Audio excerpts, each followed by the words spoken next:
الحمد لله نحمده ونستعينه ونستغفره ونعوذ بالله من شرور أنفسنا ومن سيئات أعمالنا من يهده الله فلا مضل له ومن يضلل فلا هادي له وأشهد أن لا إله إلا الله وحده لا شريك له وأشهد أن محمدًا عبده ورسوله يا أيها الذين آمنوا اتقوا الله حق تقاته ولا تموتن إلا وأنتم مسلمون يا أيها الناس اتقوا ربكم الذي خلقكم من نفس واحدة وخلق منها زوجها وبث منهما رجالا كثيرا ونساء واتقوا الله الذي تساءلون به والأرحام إن الله كان عليكم رقيبا يا أيها الذين آمنوا اتقوا الله وقولوا قولا سديدا يصلح لكم أعمالكم ويغفر لكم ذنوبكم ومن يطع الله ورسوله فقد فاز فوزا عظيما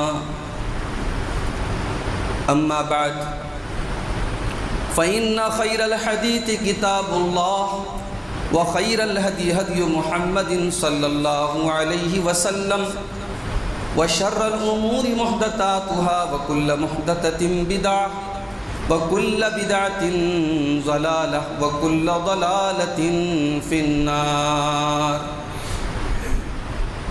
أعوذ بالله من الشيطان الرجيم بسم الله الرحمن الرحيم أفمن اتبع رضوان الله كمن باء بسخط من الله ومأواه جهنم وبئس المصير محترم حاضرین جمعہ،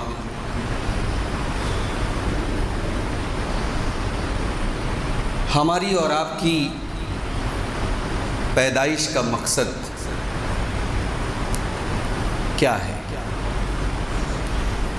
اللہ نے ہمیں اس دنیا میں کیوں پیدا کیا ہے؟ اس سوال کا جواب قرآن کریم میں دو مقام پر دیا گیا۔ ایک تو قرآن کے 29ویں پارے میں اللہ نے فرمایا الذی خلق الموت والحیات لیبلوکم ایکم احسن عملا،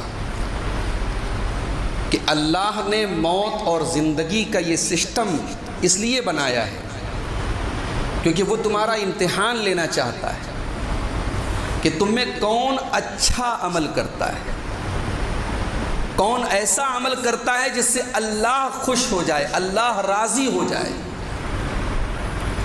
گویا ہم یہ کہہ سکتے ہیں کہ ہماری زندگی کا اصل مقصد اللہ کو راضی کرنا ہے۔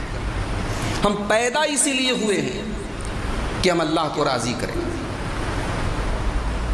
اور یہی بات اللہ تعالیٰ نے قرآن کریم کے 27ویں پارے میں سورہ ذاریات میں فرمائی وَمَا خَلَقْتُ الْجِنَّ وَالْإِنسَ إِلَّا لِيَعْبُدُونَ، میں نے جنات اور انسان کو اپنی عبادت کے لیے پیدا کیا ہے۔ عبادت کس کو کہتے ہیں؟ عبادت ہر اس کام کو کہتے ہیں جس سے اللہ راضی ہو جائے۔ گویا اللہ نے ہمیں پیدا اس لیے کیا ہے کہ ہم اللہ کو راضی کریں۔ آج ہم اور آپ اپنی زندگیوں کا جائزہ لیں، ہم کتنے عمل اللہ کو راضی کرنے کے لیے کر رہے ہیں اور کتنے عمل ہم لوگوں کو راضی کرنے کے لیے کر رہے ہیں۔ ہمارا حال تو یہ ہے کہ اللہ ناراض ہوتا ہے تو ہو جائے، ہمارے لوگ ناراض نہیں ہونے چاہیے، ہمارے اپنے ناراض نہیں ہونے چاہیے۔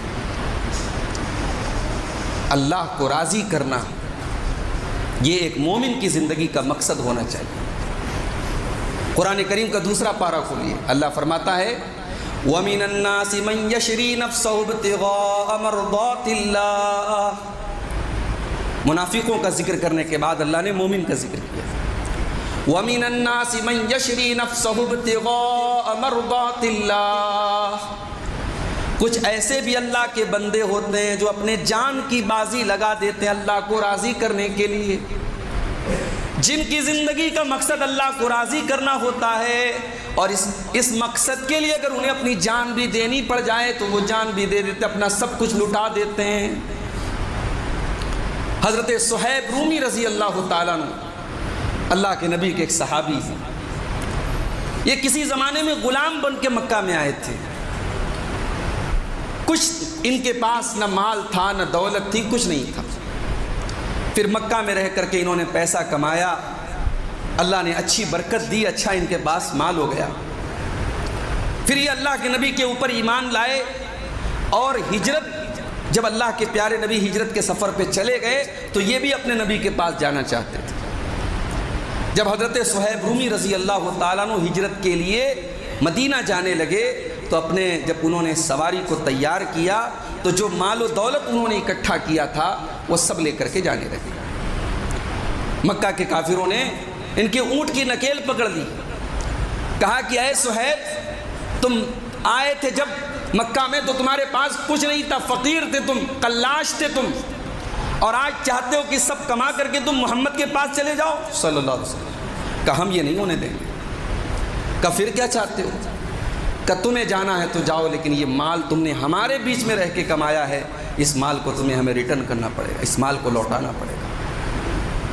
چنانچہ حضرت صہیب رومی رضی اللہ تعالیٰ عنہ نے ایک سیکنڈ کی تاخیر کیے بغیر اپنی زندگی کی وہ گاڑھی کمائی ان کفار قریش کے حوالے کر دی، خالی ہاتھ مکہ سے مدینہ پہنچے، اور جب مدینہ پہنچے ہیں اللہ کے پیارے نبی صلی اللہ علیہ وسلم سے ملاقات ہوئی ہے تو نبی اکرم صلی اللہ علیہ وسلم کو اللہ تعالیٰ کی طرف سے یہ پورا معاملہ بتا دیا گیا تھا۔ آپ نے حضرت صہیب رومی کو گلے لگا کر کے پہلا جملہ یہی کہا تھا، ربحت البیع، ربحت البیع، اے صہیب تو نے بڑے فائدے کا سودا کیا ہے، سب کچھ قربان کر کے تو نے اسلام کو ترجیح دی ہے، تو نے اپنے نبی کے ساتھ رہنے کو ترجیح دی ہے، تو نے کوئی گھاٹا نہیں کمایا، تو نے فائدے کا سودا کیا۔ یہ ایک مومن کی زندگی ہوتی ہے میرے بھائی۔ آج ہم لوگوں کو راضی کرنے کے چکر میں اللہ کو ناراض کر دیتے ہیں۔ حضرت امیر معاویہ رضی اللہ تعالیٰ عنہ نے ایک مرتبہ اماں عائشہ کو ایک خط لکھا، کہا کہ اے ام المومنین اماں عائشہ، مجھے آپ کوئی نصیحت کیجیے، میں چاہتا ہوں کہ آپ مجھے کوئی خط لکھیں اور اس میں نصیحت کریں، ولا تکثری علیہ، اور نصیحت بہت بڑی نہ ہو، کوئی مختصر سی نصیحت کر دے، کوئی چھوٹی سی نصیحت کر دے جو میرے کام کی۔ اس سے ایک بات یہ بھی معلوم ہوئی کہ حضرت امیر معاویہ ایک خلیفہ ہونے کے باوجود، ایک حاکم ہونے کے باوجود اللہ کے رسول کی بیویوں سے نصیحتیں مانگا کرتے تھے۔ جو لوگ آج حضرت معاویہ کے اوپر انگلیاں اٹھاتے ہیں، ان کی نیتوں پر حملہ کرتے ہیں، ان کی اوقات کیا ہے میرے بھائی؟ ان صحابہ کرام کے سامنے ہماری اور آپ کی اوقات کیا ہے کہ ہم ان کو جج کریں؟ ہم یہ طے کریں کہ صاحب کون حق پر تھا، کون ناحق تھا، کون صحیح تھا، کون غلط تھا۔ حضرت عمر بن عبدالعزیز رحمۃ اللہ علیہ بہت بڑے تابعی تھے، اور ان کی حکومت یعنی بڑی عدل و انصاف والی حکومت مانی جاتی ہے، مخالفین بھی اس کو مانتے ہیں۔ حضرت عبداللہ بن مبارک سے کسی نے پوچھا تھا کہ حضرت معاویہ افضل ہیں یا عمر بن عبدالعزیز افضل ہیں؟ معاویہ صحابی ہیں اور عمر بن عبدالعزیز تابعی ہیں۔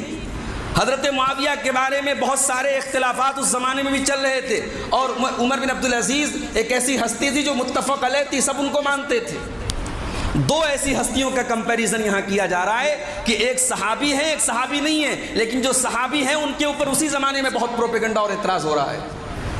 عبداللہ بن مبارک بہت بڑے محدث گزرے ہیں، بہت بڑے، یہ بھی تابعین میں سے ہیں، بڑا مقام ہے ان کا۔ انہوں نے کیا جواب دیا ہے؟ انہوں نے جو جواب دیا ہے وہ ہمارا عقیدہ ہے، انہوں نے جو جواب دیا ہے وہ ہمارا منہج ہے۔ حضرت عبداللہ بن مبارک نے کہا کان کھول کے سن لو، معاویہ نے اللہ کے نبی کے ساتھ جس گھوڑے پر بیٹھ کے جہاد کیا ہے، اس گھوڑے کے ناک کی مٹی بھی عمر بن عبدالعزیز سے بہتر ہے۔ یہ ہمارا عقیدہ ہے۔ قیامت تک آنے والے جتنے نیک سے نیک انسان آ جائیں، تہجد گزار آ جائیں، پرہیزگار آ جائیں، روزے دار آ جائیں، حاجی نمازی آ جائیں، ان سب کی عبادتیں مل کر کے کسی ایک صحابی کے پاؤں کی دھول کے برابر نہیں ہو سکتی۔ آپ ایک صحابی کو اپنے زبان کا نشانہ بنا رہے ہو، اپنے ایمان کی خیر بناؤ۔ تو حضرت معاویہ نے خط لکھا، کہا کہ اماں عائشہ مجھے نصیحت کیجیے آپ، اور نصیحت مختصر سی کیجیے۔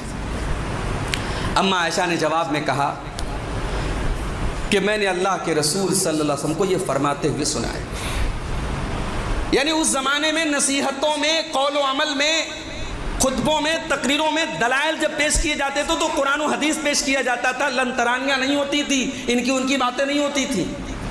حضرت عائشہ خود بہت عالمہ تھی، بہت فقیہ تھی، بڑی سمجھدار تھی، اپنے دماغ سے، اپنی لاجک سے انہوں نے کوئی بہترین قول اور حکمت کی بات نہیں بیان کی، انہوں نے نبی اکرم صلی اللہ علیہ وسلم کی حدیث بھیجی کہ معاویہ میں نے اللہ کے رسول کو یہ فرماتے ہوئے سنا ہے۔ کیا سنا ہے؟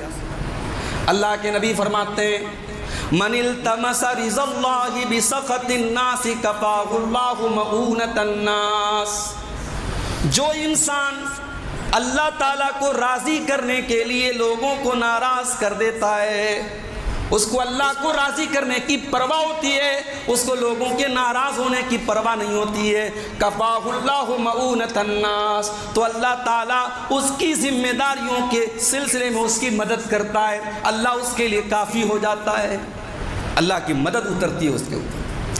وَمَنِ الْتَمَسَ رِضَا النَّاسِ بِسَخَطِ اللَّهِ، اور جو اللہ کو ناراض کر کے لوگوں کو خوش کرتا ہے، لوگوں کو راضی کرتا ہے اور اللہ کو ناراض کرتا ہے، وَكَلَهُ اللَّهُ إِلَى النَّاسِ، اللہ تبارک و تعالیٰ اس سے روٹھ جاتا ہے، اللہ اس سے ناراض ہو جاتا ہے اور اللہ اسے لوگوں کے حوالے کر دیتا ہے۔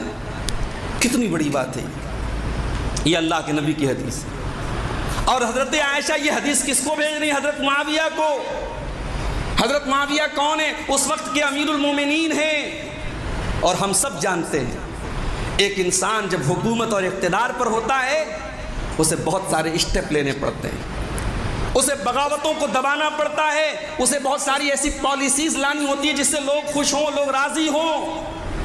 حضرت عائشہ نے یہ حدیث بھیج کر کے حضرت معاویہ کو یہ تنبیہ کی، یہ نصیحت کی کہ اے معاویہ، حکومت اور اقتدار کی کرسی پر کوئی ایسا قدم مت اٹھانا کہ لوگوں کو راضی کرنے کے چکر میں اللہ کو ناراض کر دے۔ حضرت عائشہ نے نصیحت بھی کی تو وہ نصیحت کی جو سامنے والے کے لائق ہو، اس کے عہدے اور اس کے اسٹیٹس کے لیے سوٹ کرتی ہو۔ اب بھائی نصیحت جو ہونی چاہیے وہ آڈینس کے حساب سے ہونی چاہیے۔ یہ بھی ایک نقطہ اس حدیث سے مل رہا ہے کہ حضرت عائشہ نے ایسی نصیحت کی جو حضرت معاویہ کے مطابق تھی، ان کی اسٹیٹس کے مطابق تھی۔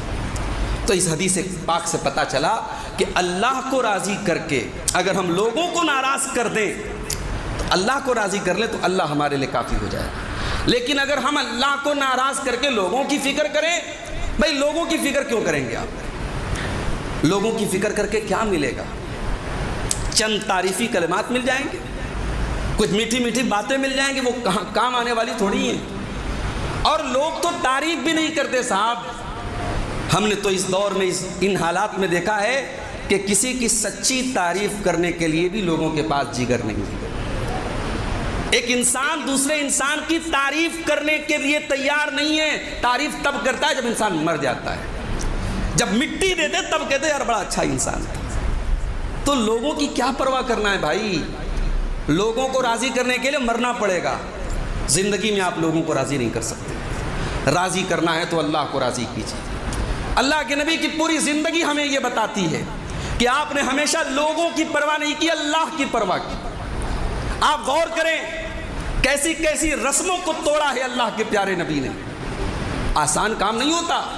سماج میں جب کوئی چیز رائج ہو جائے، کوئی چیز سماج کا حصہ بن جائے، اسے توڑنا کوئی آسان کام نہیں ہوتا۔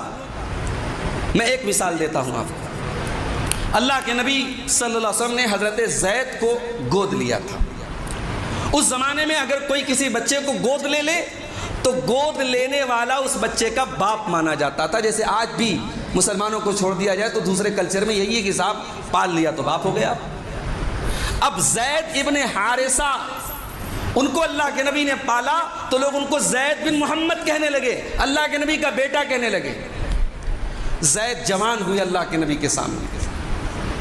زید کی شادی آپ نے اپنی پھوپھی کی بیٹی حضرت زینب بنت جہش سے کرائی. شادی نبھ نہیں پائی. کیوں نہیں نبھی؟ وہ بھی ایک بہت بڑا مسئلہ ہے. زید رضی اللہ تعالیٰ عنہ بڑے اچھے خاندان کے تھے، مگر وہ مکے میں غلام کی حیثیت سے آئے تھے.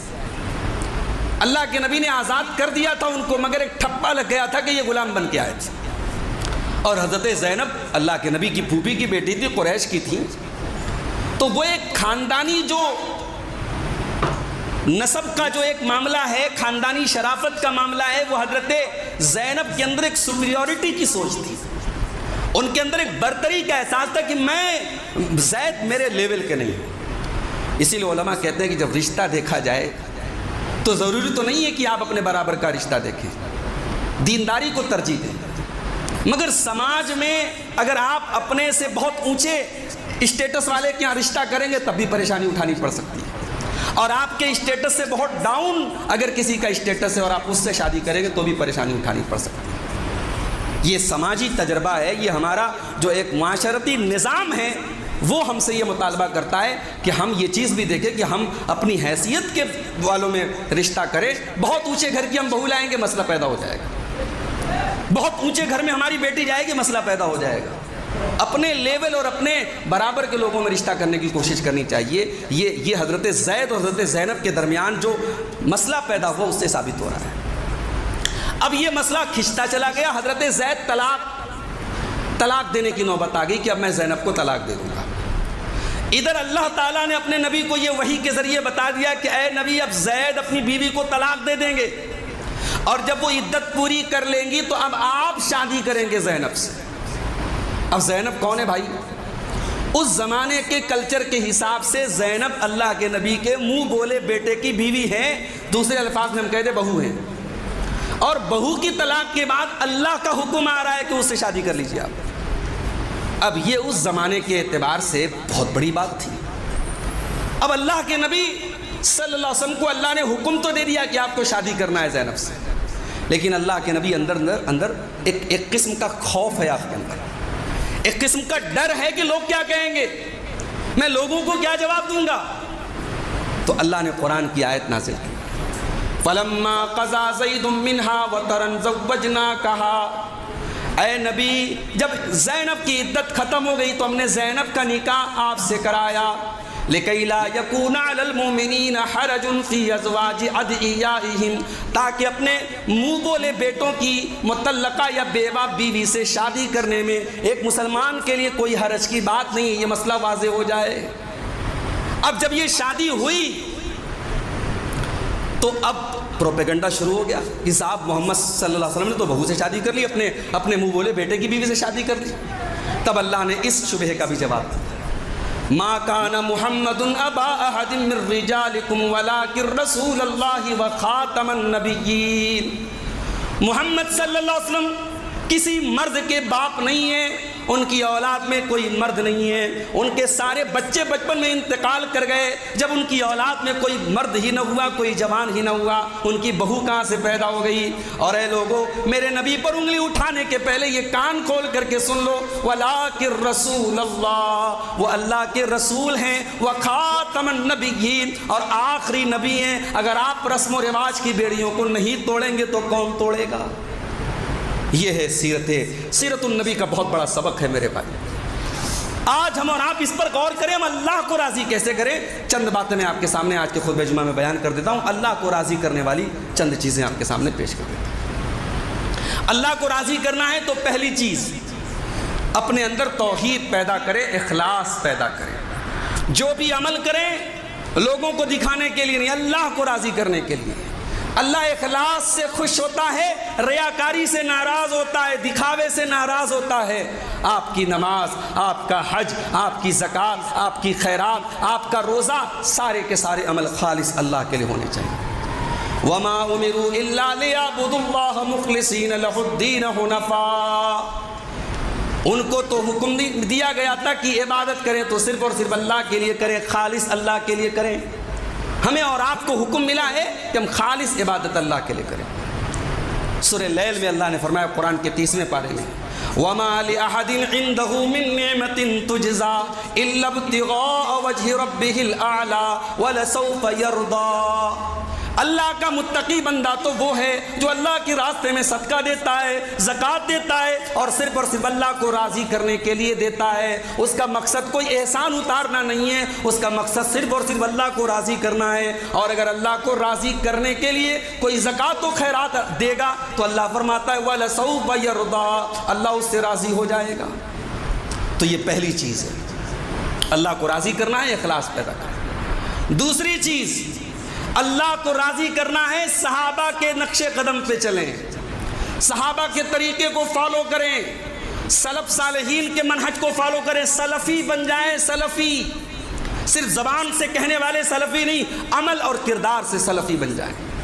سورہ توبہ کی آیت نمبر 100 دیکھیے، والسابقون الاولون من المہاجرین والانصار والذین اتبعوہم بإحسان رضی اللہ عنہم ورضوا عنہ۔